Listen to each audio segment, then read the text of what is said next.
Have you ever wanted to learn the fine art of indirect percussion flintknapping? Well, you've come to the wrong channel for that. As the title says, this is how I do indirect percussion flintknapping. This is not a video on how to do it. I was asked about how I do certain things, and it's almost impossible to describe through text, so I said I would make a video. It goes against everything I've ever said about my channel. I'm not here to teach, but again, it's like I said in the title, this is how I do indirect percussion napping. It's by no means the right way, and even Freeze Crack one time said that I somehow make it work. I mean, to me, that comment's kind of, he don't see how it's working, but somehow I make it work. So if my process or ways defies Freeze Crack's logic, then I don't know. But it's not a how-to nap video. There's so much that goes into indirect. I mean,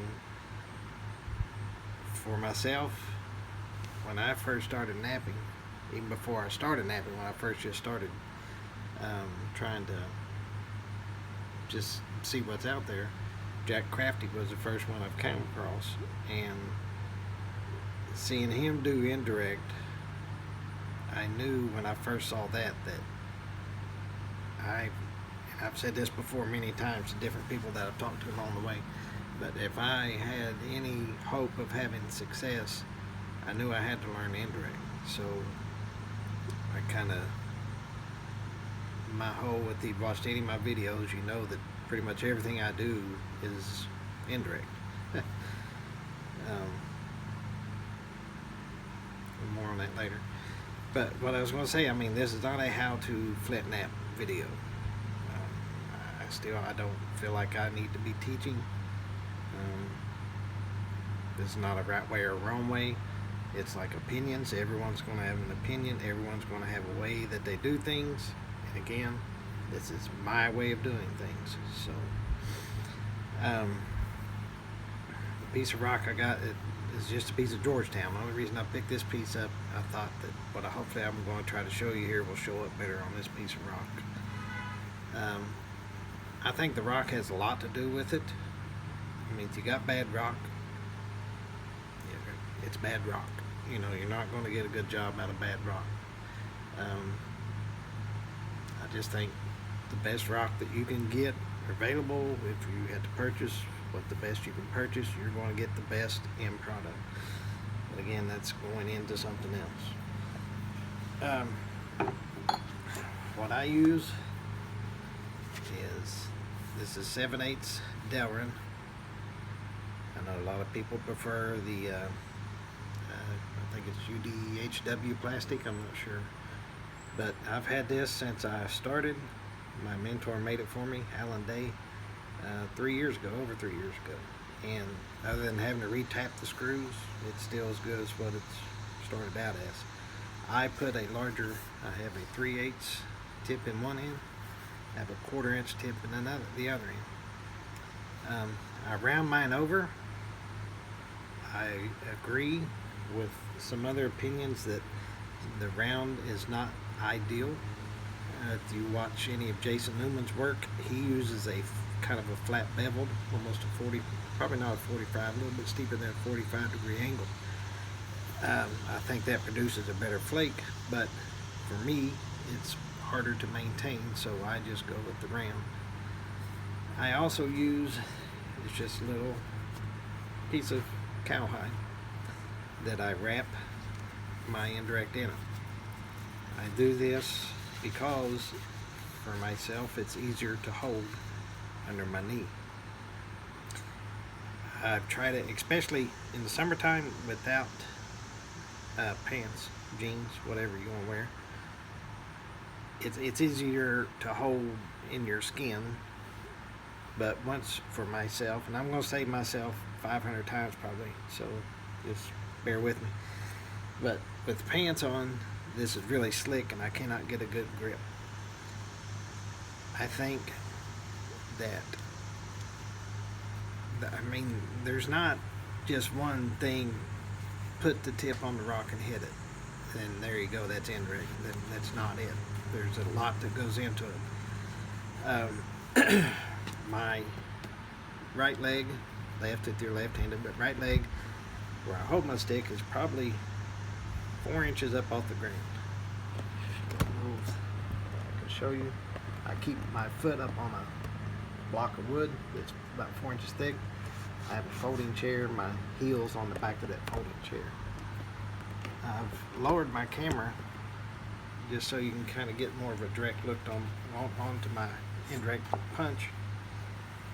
But you can see, if you come across, this right knee is about 4 inches higher than my left. And for me, what that allows is the angle that I'm working on, my indirect punch is higher up, so it's just a comfortable working level, I guess you can say. I use a piece of folded leather. I started off using this as protection, but I've kind of, as time has gone on, I've used it now for more support than anything. With the way I'm sitting, this stick, I mean, I've got it in between my knee, like you do, under your knee.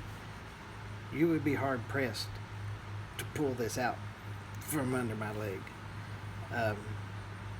And I've not got that much pressure on it. It's not like I'm sitting here grunting, trying to hold that stick under my knee. It's the way I'm sitting, it's just naturally got it held up there tightly. What I feel, and this is just from my practice, and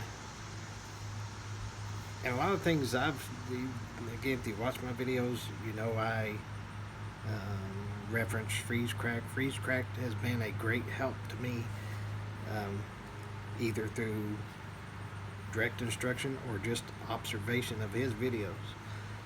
But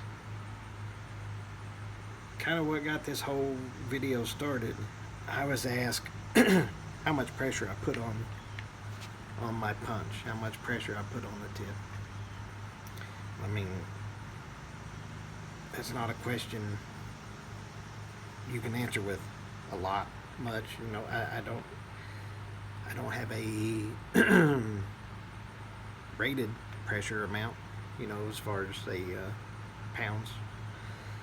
But saying all that gets me back to where I hold my stick under my right knee tightly. I've got a resistance on this stick. I mean, this stick is stout.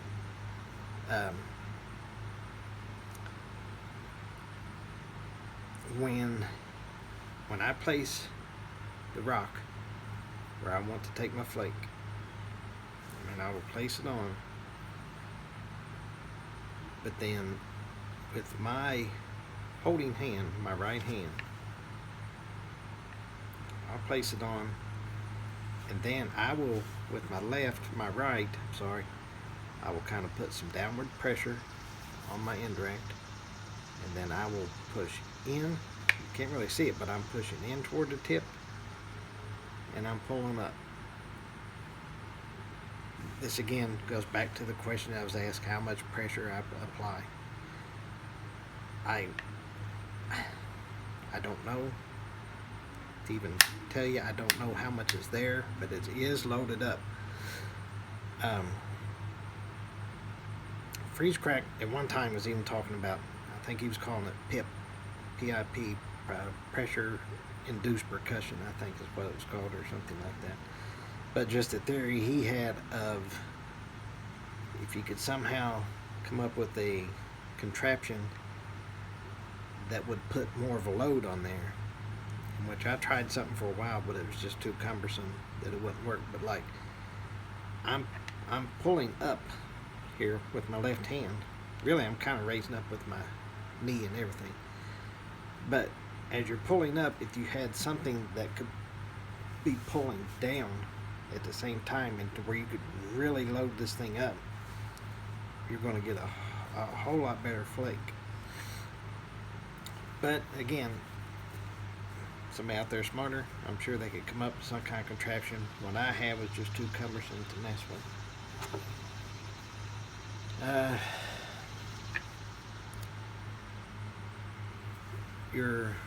What you strike with definitely plays a role. This is a whitetail antler. I've even said it before, I have no idea what the weight is on it. Don't know. But I have a moose antler that for just some reason, it again is too cumbersome. I cannot get the results out of it that I can with this. But what I have done, I've adapted, I think, just a different kind of swing. Either, a faster swing, or kind of more of a solid swing with a follow through. And I kind of stick with this deer antler now. And I mean, one thing you say just opens up a door to 4 or 5 other things. I mean, what you use as a percussor and how you swing it, at which speed, the weight of the percussor, that all plays a role also. But, and I've said it before, one of the best pieces of advice that I had received from Flintknapping was to observe every flake that I take. Do I do that now? No, just because you pretty much know, you have a feel when a flake goes right, or you can just take a quick look and you know that it went right. But when things go wrong, you've got to figure out why it went wrong. If you took 2 good flakes and then you have 1 bad flake, what made that 1 bad flake? Was it part of the rock? Was it how you hit? Was it how you prepared the platform? I mean, there's just so much that goes into it that you've got to look at each and everything to know why it went wrong.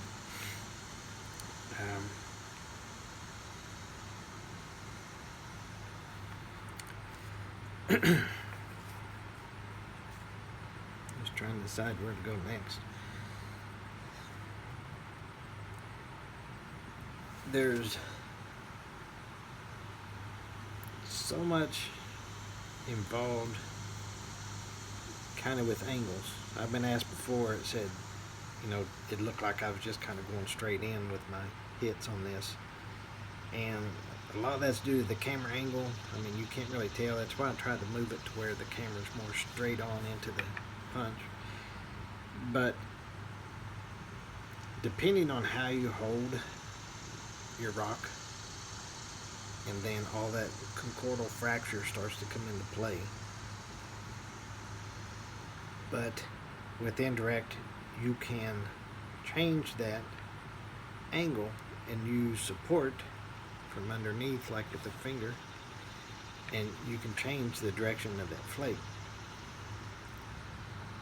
That's something that kind of has to be learned through feel, and I hate to say it as an advanced technique, but it is something that you kind of develop over time after you've done so many hits. Messing up, you learn what you need to do. But with looking at your flakes when you take a flake,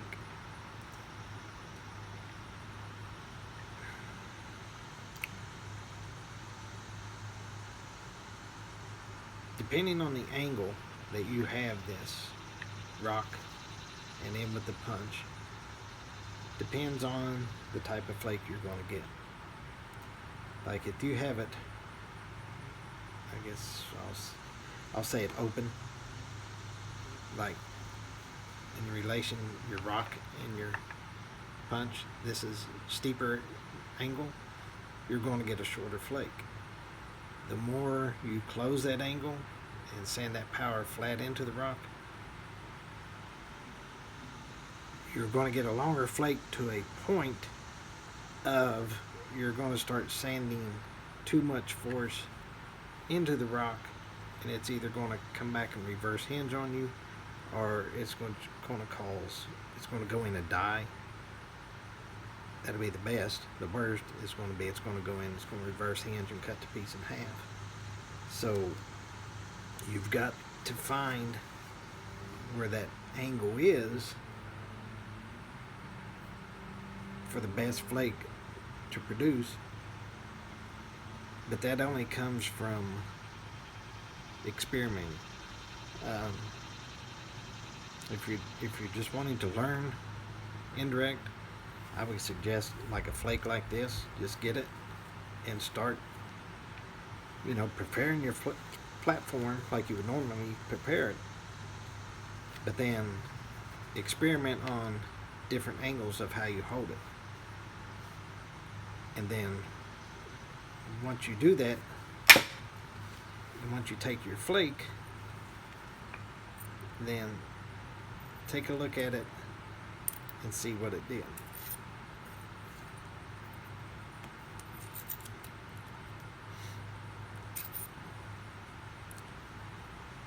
I don't think that went very far. You can see it put a big bulb, so it had kind of power, but then it died out. I think just because I was trying to concentrate on too much of what I was doing.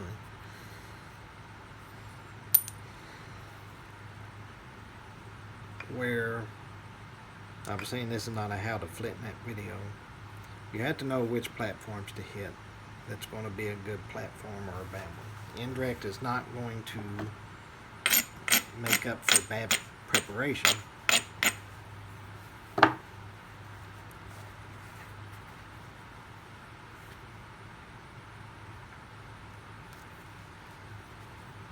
But over here, I'm going to try to show in this flat area here.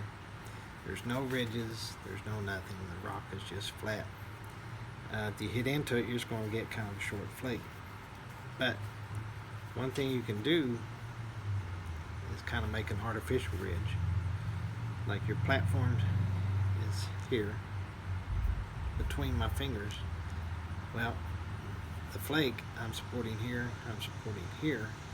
It's going to kind of make, that's what I say, an artificial ridge for that flake to follow along.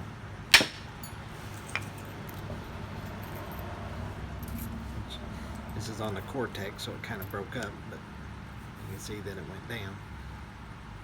Where if there was no support at all, see if I can come over here next to it.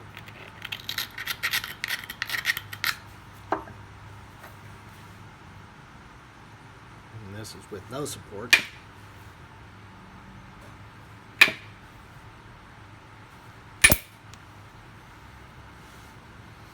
You see it. That flake went in and fanned out, where this flake went and traveled longer.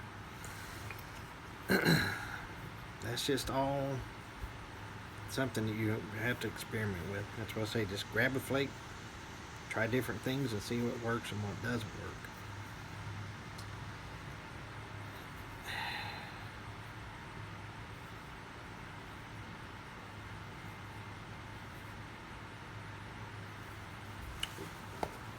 With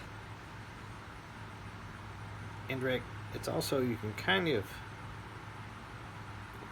you can make it a fast way to trim things or to shape things by opening up your angle really steeply and just tapping, kind of putting it on there, and you kind of trim up your piece fairly quickly.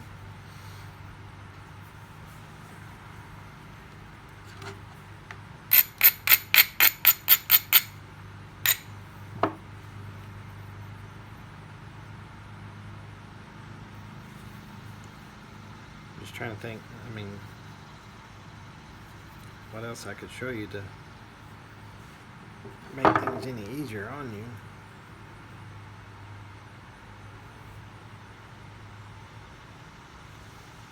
I guess again, let me go back and kind of talk about how I hold things and put pressure and stuff like that. But again, I'm just going to say I'm going to take this flake here, I'm going to run this ridge. Here's my platform. It's already been abraded with all. For the sake of abrading, I'll abrade it some more. And again, you can get things too strong, and that's where you see a lot of big bulbs also. But that's a flake I know I want to take, and I figure I probably should come at least about to here. So I will take my leather, I'll wrap it. I won't let the leather hang out over the edge. I want my platform to be sticking out just a little bit beyond the leather. And the reason being with that, and I've said that a couple videos ago, I was talking with Ed Mosier, and we're talking about flakes going in and dying, and he said a lot of that has to do with follow through. Well, I thought, I mean, I can understand, I can see the follow through while you're doing direct, you know, that it's all follow through, but indirect, what's the follow through with the indirect? But then I realized a lot of times that leather would be hanging over, and when I would hit, it was coming down, and I think dampening my strike quite a bit. And so I've tried to make it a point to make sure I don't have that leather sticking out over the edge. So again, I will, and I'm supporting on both sides of that ridge. That ridge is running right between my fingers here. And that's where I'm supporting, is between them. So again, the indirect punch is held tightly under my right knee. I will place it on the platform. Again, and where that placement is the same as if I was going to try to strike this with direct. I mean, and I said it in the beginning, this is not a how-to nap video. You've got to have an understanding of how to nap before this works. But you know, of course, I want to strike. If I was hitting it, I'd want to strike right up in there, just up on the platform. So that's where I'll place the punch. And then, again, I don't know if you can see, like when I tighten my leg, that punch moves down some. And then I will test the platform, because if it's weak and you go to put it on it, sometimes it'll just go ahead and break the platform off. But I'll kind of just do a quick little pressure test. And again, that's all just in one swoop motion. It's not, I'm sitting here doing it all in each individual step, but I'm trying to explain it so it's looking more involved. But then I'll place it where I want it. I've got my downward, it's not pressure, it's just resistance to try to keep this, I'm trying to keep this punch from raising up. So think of it that way. But then I know, again, just from taking different flakes, I know about the angle that I want, which is something about here. The downward resistance is applied. I will push in. I know you can't see that, but once it's placed on the platform, I'm pushing in on my punch, and then I will either pull up with my hand, or sometimes I'll take my left foot and I'll raise up. Everything is locked in. This wrist, and actually from sitting here trying to talk and explain that, my wrist is starting to hurt just because everything is just rigidly locked in. the rock is tight against my hand. My hand itself is tight against my leg, my left leg. And then I'm pulling up. I have the angle where I think it should be, ideally. And it was a wimpy flake, but a flake nonetheless. I think that was all the strike that kind of reduced what that flake did. It seemed like I had something to think of.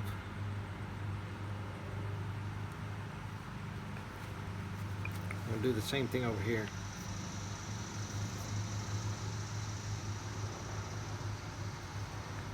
Yeah, I'm not sure. Seemed like when I took that flake at the instant, I had a point I was going to try to make, but I don't know now. Again, just kind of moving over here to this one. I'll just do the same thing, but I'm going to hit it harder. Hopefully get a better flake this time.